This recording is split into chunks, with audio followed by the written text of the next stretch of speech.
Burkina Faso envisage de diversifier les partenariats militaires pour renforcer la lutte contre le terrorisme.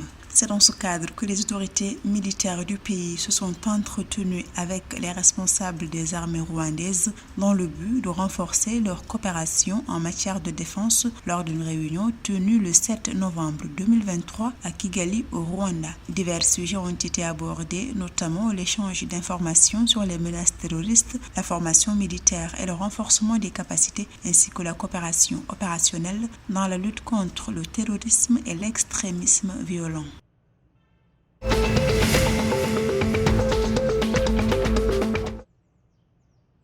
C'est par un bref communiqué publié le 6 novembre 2023 que la Banque centrale des États de l'Afrique de l'Ouest BCEAO a réagi à la libération de son directeur au Niger. Interpellé une première fois le 2 août 2023 au lendemain du coup d'État du 26 juillet, le directeur national pays de la BCEAO, Lawali Abdou, avait de nouveau été interpellé le mardi 31 octobre 2023 puis relâché au bout de 5 jours. À ce jour, les raisons de son interpellation n'ont toujours pas été officiellement communiquées. Ceci dans un contexte où les comptes de l'État nigérien sont toujours gelés à la BCEAO.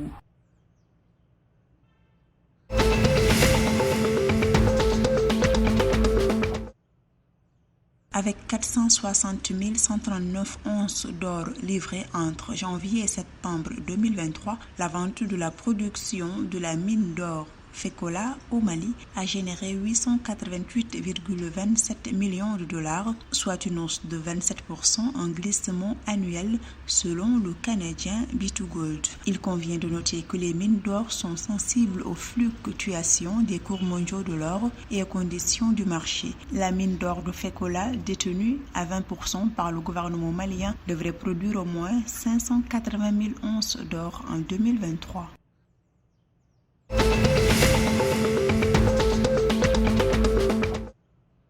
Au Sénégal, les pertes post-récolte atteignent 12 à 40% et touchent l'ensemble de la chaîne de valeur agricole. Ce manque à gagner est estimé à 10 milliards de francs CFA par an d'après le groupe consultatif pour la recherche agricole internationale. Ces pertes seraient liées aux principaux défis auxquels sont confrontés les acteurs de la production alimentaire au Sénégal, tels que les contraintes liées à la manipulation, aux conditions de stockage et à la logistique et coordination dans la chaîne d'approvisionnement alimentaire.